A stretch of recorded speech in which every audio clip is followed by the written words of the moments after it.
July 14th, 1881. Fort Sumner, New Mexico Territory. Pitch black inside Pete Maxwell's adobe house. A tall lawman hides in the shadows of the bedroom, waiting.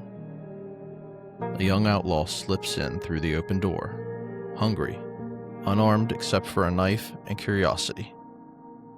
He sees the figure, asks twice in Spanish, "Quién es?" Who's there? The lawman answers with 2 shots from a .44 revolver. One hits the heart. The kid drops dead without firing a round. The lawman steps into the lamplight.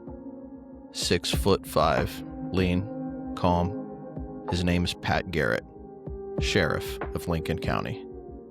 The man who ended Billy the Kid and carried the weight of that shot for the rest of his days.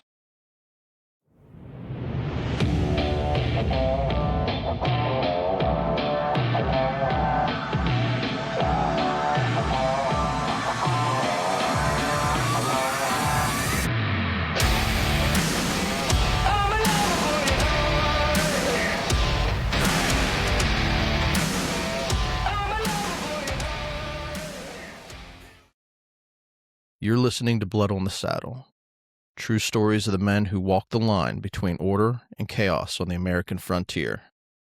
Last week we rode with Belle Starr, the woman who danced on the edge and paid for it.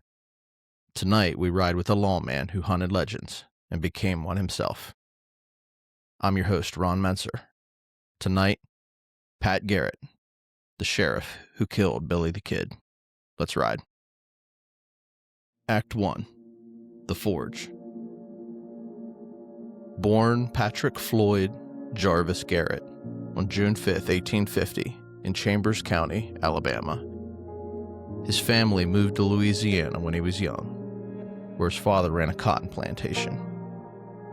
Pat grew up with some privilege. His first dollar came from working in his father's store. But the Civil War shattered everything. Crops were confiscated, slaves were freed, and debt piled high. His father drank himself to death in 1868. Pat, just 18, left home for Texas on January 25, 1869. He worked as a cowboy, then as a buffalo hunter on the southern plains, killing thousands of the great herds that fed the nation and starved the tribes. By 1878, he drifted into Fort Sumner, New Mexico. Tall, quiet, good with a gun. He tended bar at Beaver Smith's Saloon. There he met a young rustler and a gambler named Henry McCarthy, Billy the Kid. They drank together, played Monte, shared laughs. Garrett even stood as a godfather to one of Billy's friends' kids. But the frontier was changing. Lincoln County War had just ended, a bloody feud between factions that left bodies in the streets. In November 1880, with a backing from cattleman John Chisholm and others of tired rustlers, Garrett ran for sheriff of Lincoln County. He won decisively, 320 to 179. He also got a deputy U.S. Marshal commission, giving him reach across lines. The job came with one big mandate: bring in Billy the Kid, wanted for murder after the war. Let's take a rifle break. A man's path ain't set at birth. Garrett started as a hunter, a bartender, a friend to outlaws. Then he chose the badge. When the world around you turns lawless, friends go wrong, opportunities dry up, you decide. Ride with the chaos or stand against it. Garrett chose to stand. That choice cost him friendships, peace, and eventually his life. But it built something bigger. Order where there was none.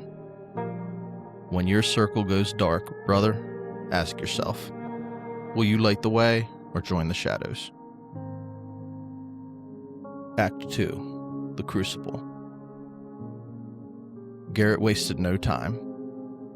Even before his official term started, he hunted.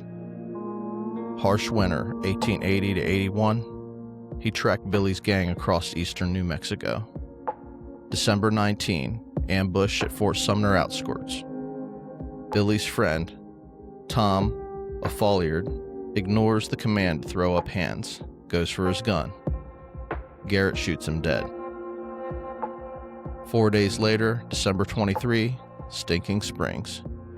Garrett's posse surrounds an abandoned stone house where Billy, Charlie Baldry, Dave Rudaball, Billy Wilson, and Tom Pickett hole up. After a tense standoff, banter, bacon smells from Garrett's camp drawing them out, Baldry steps outside and gets shot. The rest surrender. Garrett takes Billy to Las Vegas, then Mesilla for trial.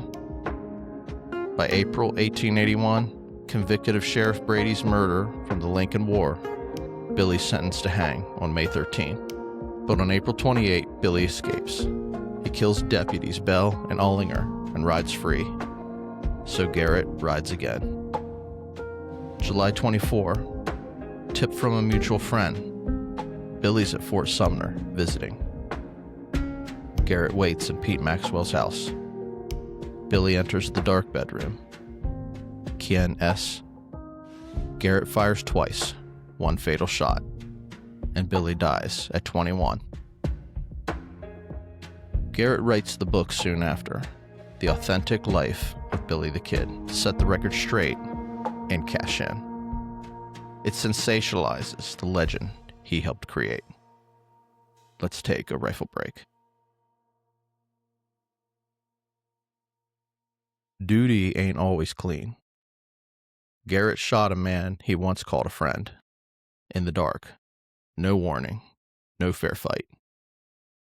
Critics called him a coward, but the law demanded it.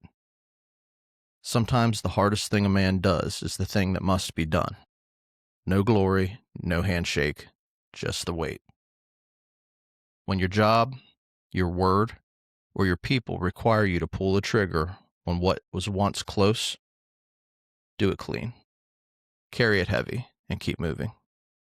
That's the burden of being the one who holds the line. Act 3. The Cost and the Crown. After the kid, Garrett's life unraveled slow. He ranched near Roswell, 1882 through 96. Served as a sheriff of Doña Ana County, 1896 through 1902. Collector of Customs in El Paso, 1902 to 06, appointed by President Teddy Roosevelt. But debts piled. Gambling, drinking, bad deals. He bought a horse ranch near Las Cruces, leased it to Wayne Brazel for goats. Disputes over the lease turned ugly. February 29, 1908, on the road from the ranch at Las Cruces, Garrett stops to relieve himself. A shot rings out. Bullet to the back of the head. Another hits his back as he falls. Brazel confesses, claims self-defense, says Garrett drew first. A witness backs him. The jury acquits, but suspicion lingers. Old enemies, hired gun, conspiracy. Garrett, 57, buried in Las Cruces Masonic Cemetery. The man who ended one legend died in mystery, like so many before him. The Reckoning. Listen, brother, Pat Garrett wasn't perfect. He drank, he gambled, he chased fame after the shot. But he brought order to a bloody county when it needed it most. He hunted a friend turned outlaw, ended him, and lived with the echo. Then he died by the gun, same as the man he hunted. Your lesson? The frontier didn't spare lawmen or outlaws. Stand for what's right, enforce the line, but know the cost.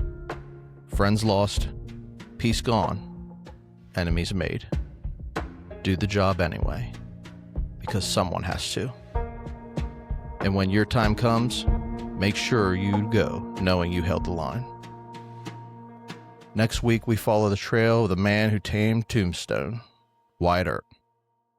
Until then, stay hard and stay dangerous.